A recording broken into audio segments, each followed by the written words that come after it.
A very good evening to all. Today, Ophthalmic Society of Kannur, in association with the IMA of Kannur district, is conducting a webinar on eye donation awareness. So usually we conduct the Observe the Eye Donation Fortnight from August 25th to September 8th. This is to create an awareness about the importance of the eye donation and to motivate the people to pledge their eyes after death. So today we are having an interesting webinar. The speaker is Dr. Vandana from Shankara Eye Care, and I request Dr. Ramya to take over. Thank you, Dr. Simi, madam. A very warm good evening to all. So as ma'am said, it is a 15-day campaign program from August 25th to September 8th. The main objective of the campaign is to have public awareness about eye donation and to motivate the people to pledge their eyes for donation after death. So after cataract and glaucoma, corneal blindness forms a major cause of blindness. Donating your eyes gives life of two people. So we have today with us IMA and KSOS office bearers with us. Now, before going, we have an eminent speaker, Dr. Vandana Sundaram, with us today. So before going to the scientific session, I request our KSOS president, Dr. Ayub Chakrabarti sir, to speak a few words. Thank you, Dr. Ramya and Dr. Simi, for having me here. Good evening to all of you. At the outset, I'd like to congratulate the Kannur Ophthalmic Society to embark on this fortnight-long drive. And I would also like to thank them for doing it under the aegis of KSOS and IMA. I'd also like to welcome the IMA president for his time spent for this webinar. As the previous speakers have already introduced the topic, this is a major cause of concern. We've been trying extremely hard. I think this particular fortnight is being observed since 1985, started by Ministry of Health and Family Welfare and the Government of India. And I want to emphasize it is not just these 2 weeks of the intense drive. The whole effort has to be spread year long. And these 2 weeks, of course, we have a lot of webinars going on, patient education stuff going on with the form of videos and posters, exhibits, and pamphlets and things like that. So, but this effort has to be sustained, and it has to reach out to the public. We, as doctors, have set up the right example. I think I was talking in the other meeting today. One of my classmates who unfortunately passed away a couple of months back, he donated his eyes to the eye bank and his body to the anatomy department. Likewise, Professor Rejvi Nima, a very renowned professor, unfortunately, he passed away and he did the same.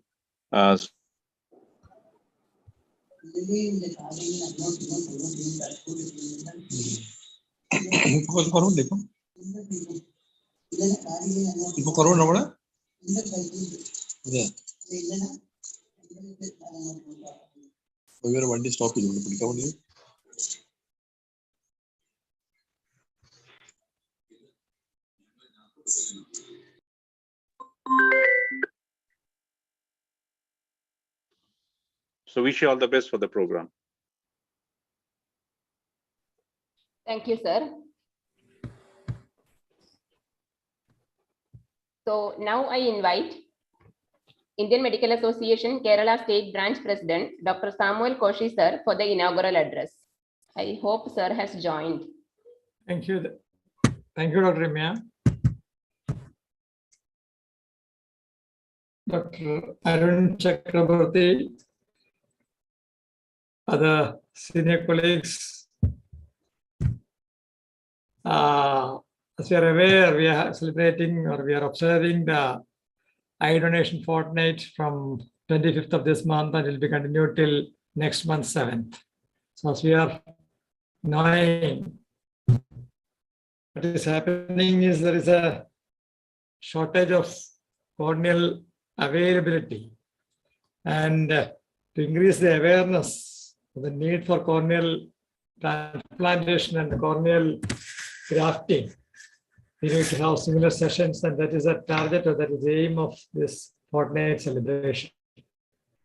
So by observing this fortnight celebration, or observing this fortnight, we should be creating an awareness not only among the ophthalmology, but also among the general public as well as the doctors, other doctors also. And that is why IMA also is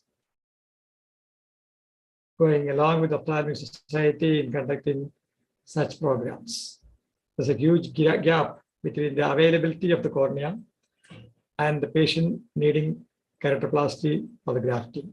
So until and unless we bridge this gap, this blindness control program, if we bridge this gap, there'll be a push in the attempts to creating more people or controlling the blindness in the society also. So I don't want to go into the details of this fortnight observation. They are having a good faculty also to tell about more regarding this corneal grafting and the corneal availabilities and all. So with these few words, let me declare that this program is inaugurated. Thank you. Thank you, sir.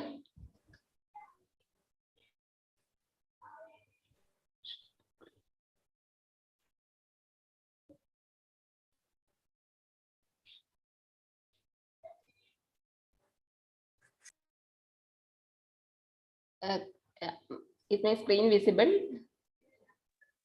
Yeah, Ramya. Yes, it's visible.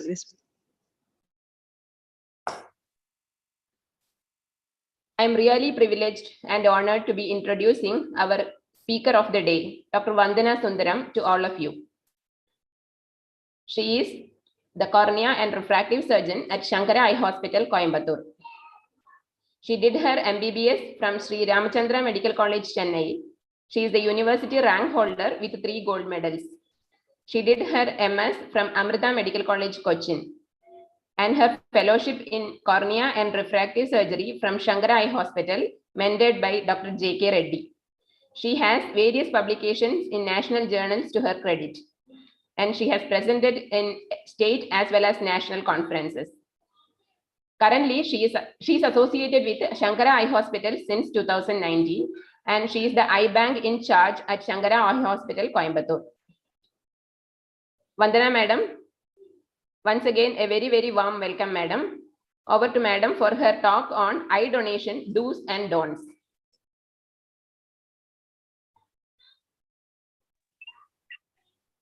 Can I share my screen? Am I audible? Yeah. Yes, ma'am. Yes, ma'am.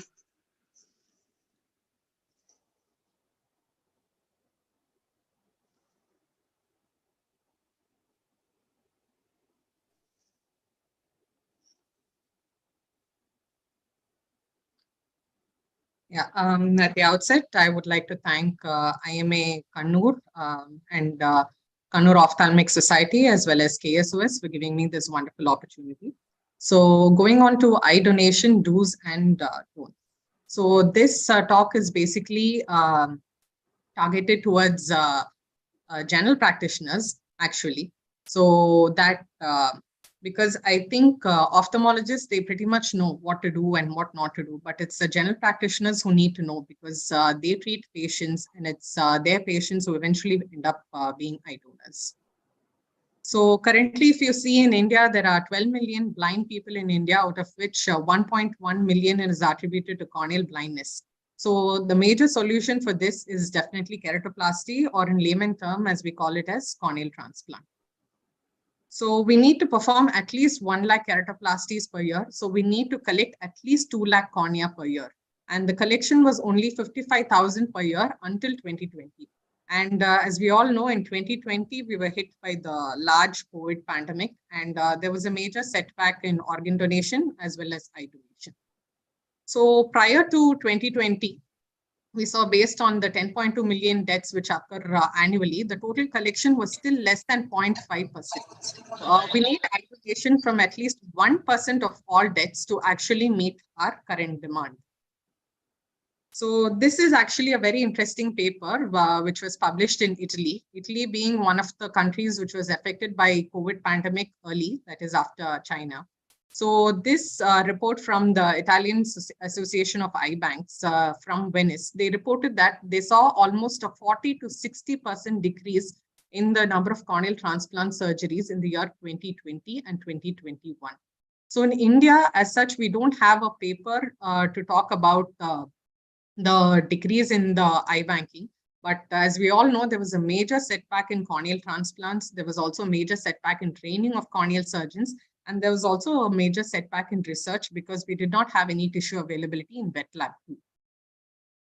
So this whole concept of 1-in-1, that is with one eye, with one donor eye and one patient getting benefited is a thing of a past, actually. So the new concept is 4-in-1. So I'd like to point to this paper, the 4 recipients with a single donor tissue. So a novel concept for eye transplantation surgery post-COVID-19.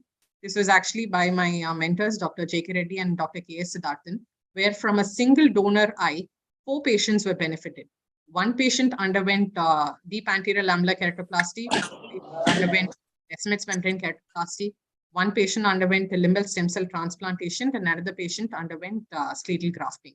So 1-in-1 is basically no more. It's 4-in-1. So if 1 person can donate both his eyes, then up to 8 people can benefit. So the golden times, the golden period is basically 6 hours. So the next of kin consent to a donation if the deceased family member has not signed the consent form. So we should assure the family members that there is no disfiguration which is caused, no special room is necessary, and removal takes only about 15 to 20 minutes. So what are the do's? So on death, inform your nearest eye bank, switch off the fans, keep the air conditioner or the cooler running. Always place a wet cotton with ice over the closed eyelids so that to prevent exposure. This also keeps the tissue moist. And always raise the head with a pillow. So we also take a donor blood sample, around 5 cc of blood sample from the jugulars to check the serology such as HIV, hepatitis B, and hepatitis C. So if a pre-mortem sample is withdrawn within 7 days prior to death, if that is available, then a donor sample is definitely not needed. A postpartum sample, which is drawn as soon as practicable after the time of death or at the time of tissue recovery, is needed. So what about coronavirus isolation in conjunctiva or tears? There's no concrete evidence. Even in patients who were COVID positive and ended up having conjunctivitis, not always they could isolate the virus from the conjunctiva or the tears. So as we all know, we are living in the COVID era, or rather we've been living in the COVID era for the past few years. So the All India Ophthalmological Society put up new guidelines for eye donation, where there is a risk assessment has to be documented for the deceased person. And instead of doing a enucleation, a corneoscleral rim excision was advised. And intermediate preservative media was used for the preservation of corneas. And the people who retrieve it, either the doctor or the technician, should wear a PPE kit, and that had to be removed immediately after tissue retrieval and disposed to prevent cross-contamination. And nasal swab for PCR was also taken.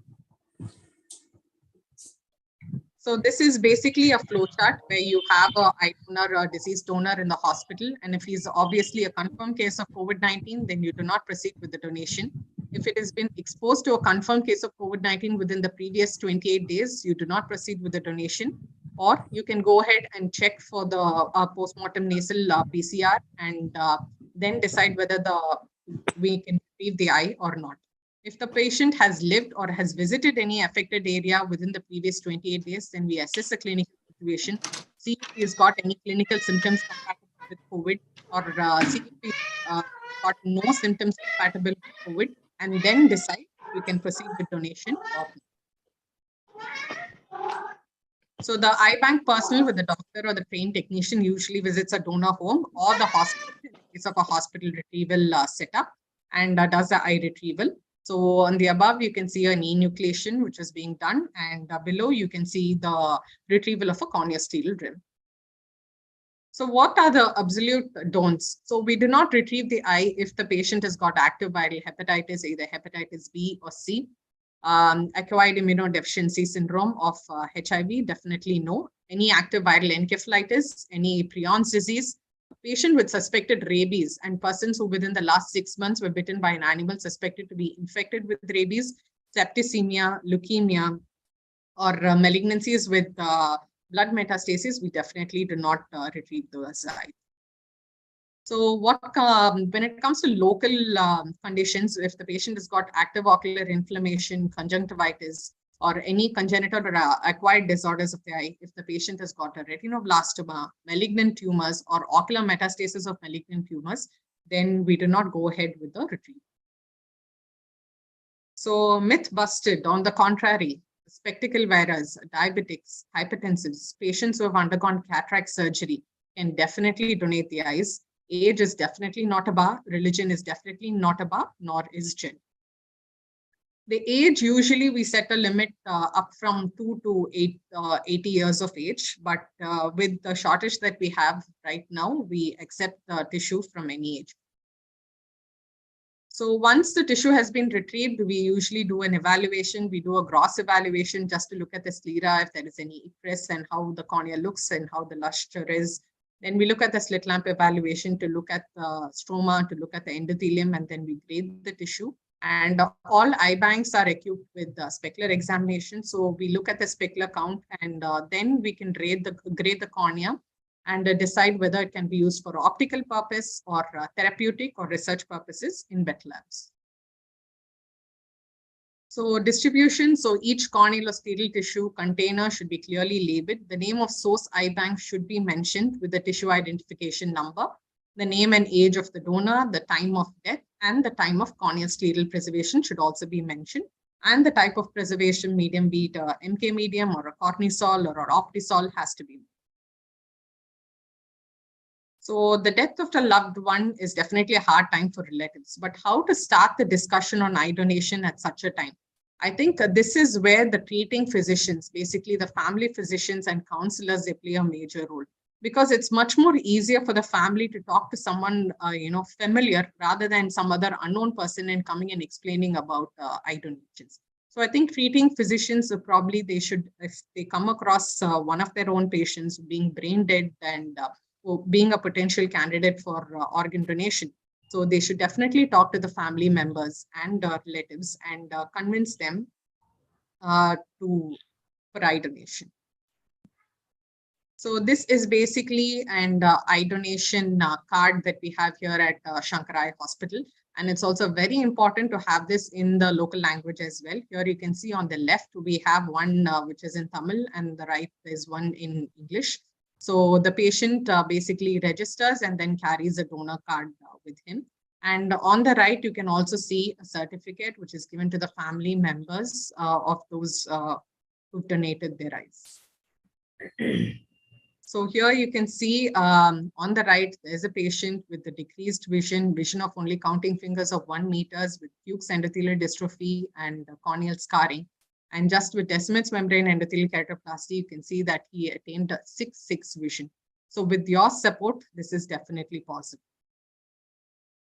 So what can we do? So number one is breaking the myth. A lot of times patients keep asking, see, my mother is diabetic, my father is hypertensive. I don't think, their eyes can be donated. They underwent cataract surgery. So what's the point? You're not going to use the eyes. What's the point of donating it? I think we definitely have to break the myth, because every single tissue that is being donated at this point of time, we have a large gap that has to be bridged. So not only optical, even for therapeutic purposes. Next one is strengthening the hospital-based retrieval programs. I think tertiary care centers, they're already well equipped. They know what to do when they have a brain dead patient, because they have a big setup. They have people waiting for the other organs such as liver, heart, kidney, etc. But I think it's important to include even the small setups, say like 20-bedded hospital, 30-bedded hospital, educate them about eye donation, so that when they have a brain dead patient or when they have a patient who could be a potential donor, it'll be of great use. And again, counseling the family members at the time of death and convincing them for eye donation and other organ donation is also important. One more thing which is probably lacking in India and which is probably seen in a lot of countries abroad is including organ donation consent in the driver's license. I think maybe with the hugely populated countries such as India, including the organ donation consent in driver's license, again, this would be such a great thing, because there are so many road traffic accidents that happen, and there are so many eyes and organs which go to waste, because basically either the family is too, either the family is in shock, or they cannot think about organ donation at that point of time, or the person or the deceased person has not consented to it when he was alive. So including this organ donation consent in driver's license could actually be a good thing if propagated. So do not burn, do not make those eyes, those immortal eyes. Thank you.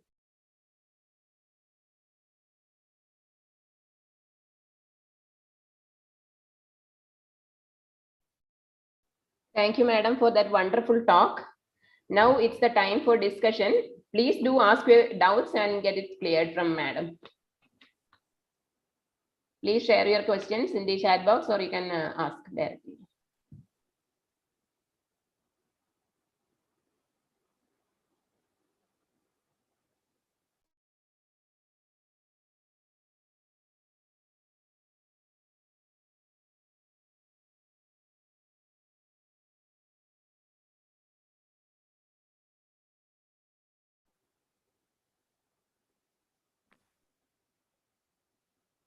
What is the initial storage medium you use, madam? Actually, we just put it in cortisol. Cortisol is what we use. We don't use NK medium because cortisol is a good intermediate preservative medium, so we can keep the tissue for a longer time. So after evaluation also you continue keeping it in cortisol itself? Yeah, initially, either if we initially we just take it from the if you're using the corneal button, then we just remove the button, put it in MK medium, and then transfer to cortisol medium. If you're doing an enucleation, then we keep it in moist chamber, then cut the corneosteral rim and place it in cortisol. Okay. Basically, it depends on the availability. Yeah, yeah. And during this COVID era, have you started accepting house calls for enucleation? Yeah. Actually, initially we didn't. I think in early 2021, I think when the first wave didn't, we accepted only hospital-based retrieval programs, because that was what was put forward by the All India Ophthalmological Society as well, saying avoid like house calls as much as possible. But I think after the second wave, and especially after the vaccination drive, we've started house calls as well. So I think nasal swab is, yeah. Nasal swab is taken for house calls also. Yeah. Okay. Prior to vaccination, we were actually testing the antibodies also in the blood. But once post-vaccination, there is no point. So we just take the swabs. Okay. Thank you. Thank you.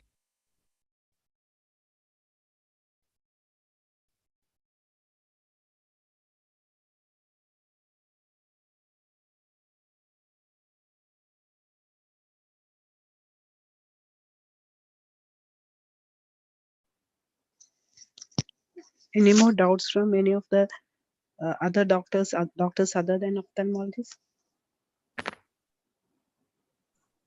May I? Sure, sir. Sure, sir. Yes. As of now, we have a paucity of corneas. No, and that is not because that's what I feel. There are no donors. The problem is with collection. I don't know if suppose I'm in Payanu. Suppose one of my patients dies in the night. Is there a system to collect it right there and now? It's not there. Yeah, just let me finish that. Yeah, okay. Who is competent to do is? I think it's any MBBS can be trained to do is. So if you can train some and designate people in around all areas, I think that'd be a good thing. And the IMA can take it up that way. So many times I have my patients who would like to donate, but we couldn't do it because there was no system for collecting. Actually, there is no necessity for a doctor to every time for a doctor to go and do the retrieval, sir, because a lot of eye bank technicians are very well trained. So an eye bank technicians can do it themselves. Only thing is, I think there needs to be some form of networking with the eye banks, with the places around, and probably with the hospitals around. A little more networking, and I think this is definitely possible. because like I said before, doctors not needed. An eye bank technician can still do a beautiful job. Right. And they still do. So I think probably a little more networking from the eye banks is what is necessary. Probably like eye banks can just contact all the hospitals nearby and keep them on standby so that whenever there is an eye call, they can just go collect it. Thank you, ma'am. Thank you. Yes.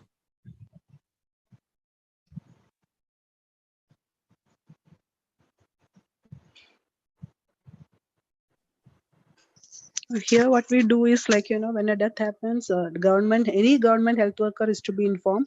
Then they will inform the concerned district hospital and they will come and collect the eye. That is what is going on in our Kannur and Talsheri. So even if they are not doing the keratoplasty, they will go and collect the eye and send it to the nearest center where they are to medical college or anything to do the keratoplasty. But then does that happen in the odd hours? Only during day? Yeah, it can happen Right. because as they should inform immediately. Any government health worker, if they inform, they will contact the department in the government hospital. Great And it deal. is, that is what we are doing here. But we don't, Right. government hospital in Talsheri doesn't have the facility for keratoplasty, but they'll send they will collect the eye and send it immediately to Medical College Kozhikode. That is what they're doing now. Yeah, great. Good work. Okay.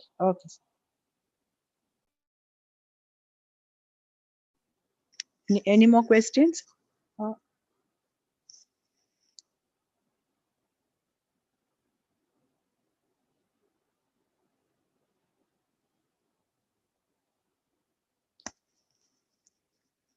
So Ramya, carry on. Okay, I think your doubts gets clear now by now. So now I invite our Secretary of Ophthalmic Society of Kannur, Dr. Seema Madam, for vote of thanks.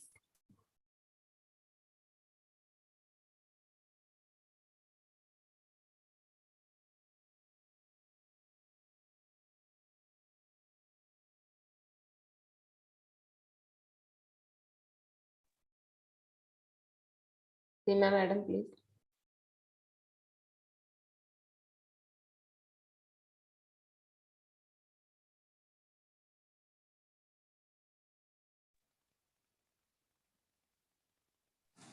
Vandana, did the utilization rate increase during the COVID times?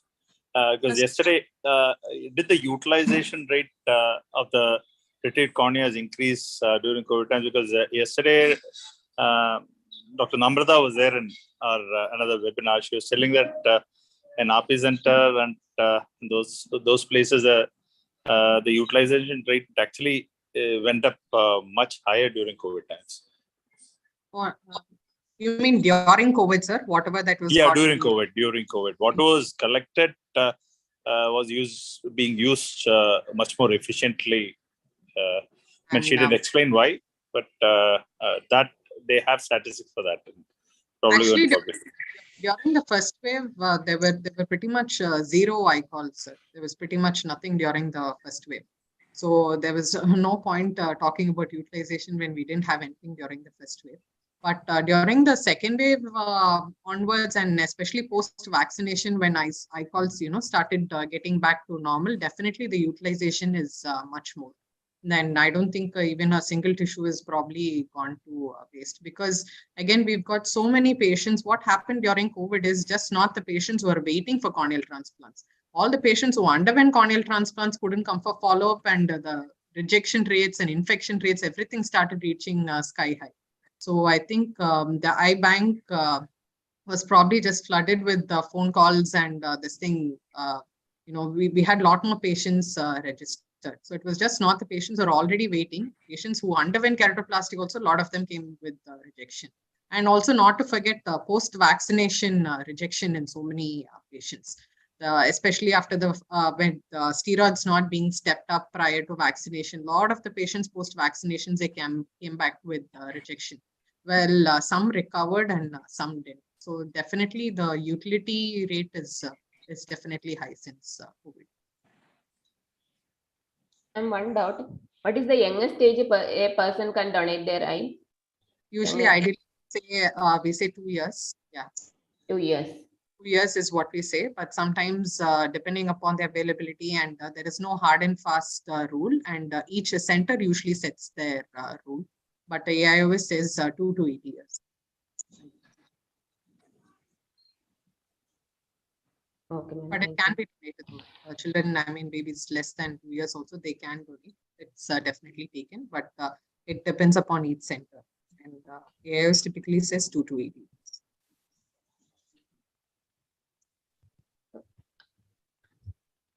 I request Dr. Seema Madam for vote of thanks. Thank you, Ramya. My internet got disrupted in between. I'm sorry for that.